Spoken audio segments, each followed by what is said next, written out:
경건과 강체를 무한하게 가지신 분이시지만 그 분이 겸손하시기 때문에 그 모든 거들먹거리는 그런 교만하고 힘있고 능력 있는 그런 자들을 쳐다도 안 보시고, 그리고 그분은 가난하고 그리고 무능력하고 힘없는 그런 자들을 그분의 친구로 삼으시는 것입니다. 그래서 공지영의 소설에 보면요, 한 부유한 집 딸이 그 자신의 부모의 그 거들먹거리는 그 부잣집의 생리에 그것이 너무나 안 맞는 그런 것을 비꼬는 그런 얘기를 소설에 담았어요. 하지만 그 주인공의 이모는 수녀였어요. 근데 수녀님이신데 매일 감옥에 가서 그 죄수들을 복음을 가지고 전하는 그런 사람과 그 부잣집 자기의 부모와 이렇게 대조하면서 그렇게 글을 쓴 것이 있거든요. 그런 것처럼 우리는 그 부유하고 뭔가 교만하고 이런 것들이 우리의 마음의 상태에 맞지 않아야 됩니다. 그것이 우리와 부대껴야 돼요. 그것이 나하고 안 맞는 것으로 여겨져야 됩니다. 그것이 내 옷이 되어서는 안 되는 거예요. 주님의 겸손의 옷을 입어야 되기 때문에. 그래서 이렇듯 우리는 극빈한 자의 심령을 찾으시는 그 하나님을 팔복에서 볼 수 있고, 첫 관문이 바로 이 심령이 가난한 자, 그것이 되어야만 여러분이 그 주님의 천국에 그 입성할 수 있는 그런 길이 열리는 것입니다. 그럴 때 그 가장 이 시대, 현대 시대에 가장 그 유명하다고 할 수 있는 그런 설교가인 로이드 존스 목사님은 이렇게 말했습니다. 너희가 측정해야 할 산이 있다. 너희는 그 산을 올라가야 한다. 너희가 이 산을 바라볼 때 먼저 알아야 할 것은 너희가 혼자 힘으로는 이 산을 오를 수 없으며, 너희 자신의 힘으로 올라가 보려는 모든 시도는 너희가 아직 그 높이를 알지 못하고 있다는 증거다. 여러분, 심령이 가난한 자가 발견한 것이 바로 이것입니다. 내가 오를 산이 있어. 그지만 그 오를 산을 내가 보았을 때 내가 혼자 이 산을 오르려는 그 모든 시도는 내가 이 산의 높이가 어느 정도인지를 아직 깨닫지 못한 것이다. 여러분, 그것이 심령이 가난한 것입니다. 내가 절대로 혼자 오를 수 없다는 것을 깨달은 자인 것입니다. 근데 저는 이 산을 거룩의 산이라고 생각합니다. 물론 다른 분들은 다르게 생각하시겠지만은 저는 거룩을 오를 마음이 생겼었습니다. 그런데 이 거룩의 산을 혼자서 오를 수 있다는 것 자체가 그 높이를 내가 깨닫지 못하고 있었다는 것을 절감한 때가 있었습니다. 거룩을 오르고 싶었어요. 거룩의 산을 오르고 싶었어요. 하지만 그 깊이의 그 측정을 내가 못 해낸 것입니다. 그래서 제가 거룩을 발견했을 때 그 느낌은 꼭 그런 것이었습니다. 바닥이 없는 무저갱의 그 심연 가운데 내가 끊임없이 나락으로 떨어지는데, 그 절대적으로 내가 뭔가 잡을 수 없는 그 거룩을 내가 잡을 수 없는, 거룩을 내가 획득할 수 없는 그런 상태 안으로 끊임없이 떨어지는 그런 느낌, 그 나락으로 떨어지는 느낌, 그 속에 있었을 때요. 그때 내가 절대로 할 수 없다고 느꼈을 때, 그때 주님이 나를 들어 올리셨습니다. 그것이 바로 심령이 가난해진, 내가 절대로 혼자서는 이룰 수 없다, 나는 할 수 없다, 이것을 느끼는 것입니다. 근데 이 하나님의 나라에서는 나는 할 수 없다가 우대됩니다. 하지만 세상에서는 이 말 자체가 정죄됩니다. 이 나라, 하나님의 나라에서는 우대되는 말들이 세상 나라에 가면은 정죄가 되고, 세상 나라에서 우대가 되는 말들이 하나님 나라에 와서는 정죄가 되는 것이에요. 그렇죠? 그래서 하나님 나라에서는 절대적으로 우대되는 말들이 세상에 가서는 우스꽝스러운 들이가 됩니다. 나는 할 수 없다. 나는 무능하다. 여러분 자신이 한번 난 참 무능해. 그 여러분한테 속삭여봤다고 해보세요. 그럼 어떤 느낌이 따옵니까? 기분이 굉장히 나빠집니다. 그죠? 나는 무능해. 그러면서 신난다. 그런 사람 있어요? 그죠? 나는 참 무능해. 나는 정말 아무것도 아니야. 이럴 때 그것을 고백만 해봐도 여러분 그때 바로 따라오는 감정은 기분이 나쁜 것입니다. 우리는 그것을 원래 좋아하지 않아요. 그죠? 너는 할 수 있고, 너는 썸바디고, 그리고 너는 굉장한 자야. 이런 소리를 듣고 싶어 하지, 나는 무능해. 그런 말을 듣고 싶지 않잖아요.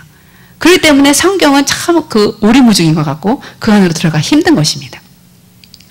그래서 세상에서는 정죄받는 것이 천국에서 우대되고 천국에서 우대되는 것이 세상에서는 정죄돼요. 그리고 세상에서는 자랑거리가 천국에서는 비웃음거리가 되고 누구든지 사람에게서 칭찬을 받는 그것이 하나님의 원수가 되는 것이라 그러죠. 우리는 사람에게서 칭찬을 받고 싶잖아요. 근데 그것이 하나님에게는 원수가 되는 거예요. 완전히 다른 나라 아닙니까? 그렇죠? 그래서 바로 기독교인과 비기독교인을 가장 극명하게, 명백하게, 완전하게 갈라놓는 그 시금석이 무엇이냐? 바로 팔복의 첫 복인 것입니다. 심령이 가난하냐? 너는 진짜 기독교인이냐? 그거를 여러분의 시금석, 여러분을 테스트하는 그것이 무엇이냐? 바로 당신은 심령이 가난하십니까? 당신이 심령이 가난하지 않다면 당신은 많은 행위를 그리스도인 같이 행동할지라도 당신은 그리스도인이 아닙니다. 이렇게 팔복에서는 여러분에게 겨냥하고 있는 것입니다. 여러분을 겨냥하고 있는 것이에요. 그런데 제가 이번에 경험한 것은 또 하나의 그 심령이 가난해지는 경험이었어요. 사람을 포기하라는 것이었습니다. 근데 여러분, 사람을 포기하라는 것이 결국은 자기를 포기하라는 거죠. 그렇죠?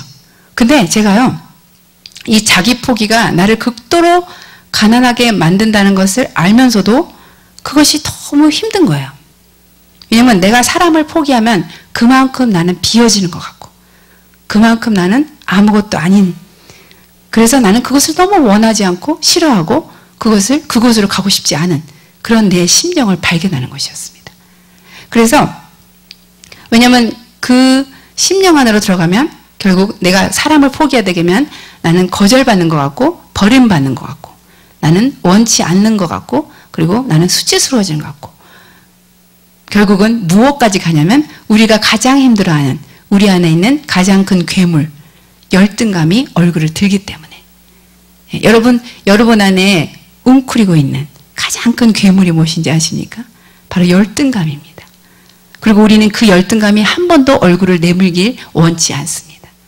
그렇기 때문에 우리가 주님이 가난해지라, 포기하라, 그래도 그렇게 그 자리를 가고 싶지 않은 것은 내가 계속해서 버림받고 내가 원치 않는 바 된다면 그러면 내 안에 있는 열등감이 얼굴을 들게 될 것이고 그러면 나는 그 열등감에 의해서 내가 얼마나 선한 것이 없는지 그것을 발견할 수밖에 없기 때문에 그래서 그 길을 그렇게 필사적으로 가고 싶지 않은 것입니다. 그것이 모든 사람의 생태예요. 하지만 하나님은 필사적으로 우리를 그 궁지로 모십니다. 참 역설적이죠? 그래서 내가 그렇게 필사적으로 가고 싶지 않은 그곳에 내가 가게 되면 그제서야 하나님은 필사적으로 내 안으로 침투해 들어오십니다. 아멘. 이것이 바로 영적인 큰 원리예요. 나는 그렇게 가고 싶지 않고 나는 그렇게 바닥으로 떨어지고 싶지 않은데 내가 나를 포기하고 나를 완전히 버리고 내가 그 수치와 부끄러움 안으로 들어가면 필사적으로 그곳으로 모인 주님께서 나에게 필사적으로 침투해 들어오신다는 거예요. 여러분, 그러니 이 원리를 알게 되면 더 낮아지고 싶어지고 더 작아지고 싶고 더 아무것도 아닌 자가 되고 싶지 않겠습니까? 하지만 알면서도 못하는 것이 바로 이것입니다. 왜냐하면 한 번 경험해서도 또 다시 그런 경험이 오면 또 우리는 몸부림치면서 그 자리를 가고 싶지 않은 것입니다. 하지만 하나님은 계속적으로 지속적으로 우리를 심령이 가난한 상태로 만들기 위해서 이러한 작아진다는 거, 잊혀진다는 거, 아무것도 아닌 그런 자가 된다는 그런 자리로 우리를 부르시는 거예요. 거기는 항상 두려움이 있지만 항상 하나님은 그 자리에 들어가기를 원하세요. 그래서 우리가 필사적으로 되고 싶지 않은 그 마음의 상태가 되고 나서 그러면 주님이 내 안에 침공에 들어오시는 그분을 보게 되고 일단 우리가 이러한 마음의 상태가 되게 되면 주님은 물불이 가리지 않고 그 안으로 들어오십니다. 안방을 차지하시려고 그토록 기다리셨기 때문에 주님이 우리의 안방을 차지하시려고 그토록 기다리신 그 주님이 원하시는 그 독차지할 그 방 안으로 들어오시는 것입니다. 이것이 영적인 원리예요. 주님은 그래서 우리에게 그러한 경험을 하게 하시고 우리를 부수시고 깨뜨리십니다. 근데 어떤 사람은 그러면 매번 이렇게 낮아지는 거예요. 근데 어떤 사람한테는요, 죄 때문에, 자기의 죄 때문에 고난을 받는 경우도 있어요. 제가 이것을 얘기하는 게 아닙니다. 어떤 사람은 자기의 욕심 때문에 고난을 안 받아야 되는 고난도 더 많이 받는 사람들이 있어요. 여러분, 그거하고 헷갈리지 마십시오. 이거는 내가 주님에게 낮아지는 경험을 하는 것인데, 어떤 사람은 그 죄인에게는 평강이 없다 그러잖아요. 환난과 고통이 있다 그러잖아요. 그래서 자기 죄 때문에 고난을 괜히 안 받아야 될 불필요한 고난까지도 받는 사람들이 있습니다. 그런 것을 얘기하는 것이 아니에요. 이제 에스겔이요, 자기 아내의 죽음을 갑작스럽게, 한순간에 그가 맛보게 되잖아요. 주님께서 너의 아내가 죽을 것이다. 그러더니 아침에 있었던 여자가 이제 저녁에 죽습니다. 그런데 이러한 경험을 하는 것은요, 우리를 주님이 자신으로 온통 채우기를 원하시고, 또 주님이 우리 안에 주님에 대한 깊은 계시를 더 많이, 주님에 대한 그 아픔에 그 깊은 심장을 더 많이 알리시고 싶어서 그런 경험을 하게 하시고, 그래서 그 경험한 자만이 알 수 있는 그런 자리로 우리를 인도하시는 것입니다. 그래서 결국은 자기 포기를 통해서 주님을 얻게 되는 것이에요. 그리고 매번 매 타임마다 이것은 힘든 것입니다. 제가 해보았지만, 원리도 알고 원칙도 알고, 그리고 이것이 무엇인지도 알지만 매번 힘든 것이 이 가난한 심령으로 내가 빚어지는 것입니다. 하지만 심령이 극도로 빈곤해진 자들은요, 그 특징이 진정으로 예수님을 갈망할 수 있습니다. 그래서 심령이 가난해진다는 것과 예수님의 재림에 대한 갈망, 이것이 다 한 통속인 것입니다. 오직 심령이 가난해진 자만 예수님을 진정으로 갈망할 수 있습니다. 왜냐하면 심령이 가난해진 자들은 이 세상이 나에게 제공할 것이 아무것도 없다는 것을 이미 발견한 자입니다. 이 세상에 나에게 아무것도 줄 것이 없다는 것을 발견했습니다. 더 이상 세상에 속지 않습니다. 그렇기 때문에 이제는 예수님의 재림만을 갈망하는 그런 자리로 들어가는 것입니다. 그리고 또한 제가 재림에 대해서 주님이 얼마나 갈망하시는지를, 이 심령이 가난해지기를 주님이 그렇게 원하시고, 그리고 심령이 가난해진 그 심령 안에 주님이 그렇게 필사적으로 침공에 들어오시는 그것을 보더라도 주님이 우리에게 재림으로 오시기를 얼마나 갈망하는지 제가 그것을 짐작할 수가 있습니다. 그래서 정말 주님을 갈망하는 자들은 이런 고백을 합니다. 주님, 왜 당신과 내가 이렇게 이토록 떨어져 있어야만 됩니까? 이런 고백을 수시로 하게 돼요. 떨어져 있는 자체가 너무나 큰 고통인 것을, 그것을 계속해서 고백하게 돼요. 그래서 이번에 폴 워셔 목사님 집회를 갔는데 그분이 이래요. 오늘 하루 더 나는 그날에 더 가까워졌습니다. 그러면서 그분이 이제 50이 넘었대요. 믿겨지지 않지만. 그분도 믿겨지지 않지만 그분이 50이 넘었대요. 그러면서 나는 이제 고개가 넘어가 있다고. 한 고개 넘어서 이제 내려가는 중이라고. 그렇지만 그 하루하루가, 왜냐하면 하루하루가 더 주님을 볼 날을 가까이 당겼기 때문에 나는 그날에 더 가까워졌다고 그렇게 하시더라고요. 우리 햇살의 담배를 보고 얼마나 이뻐하시는지 몰라요. 우리 교회에 꼭 오시면 좋을 것 같아요. 한국교회를 좋아하신다 그러더라고요.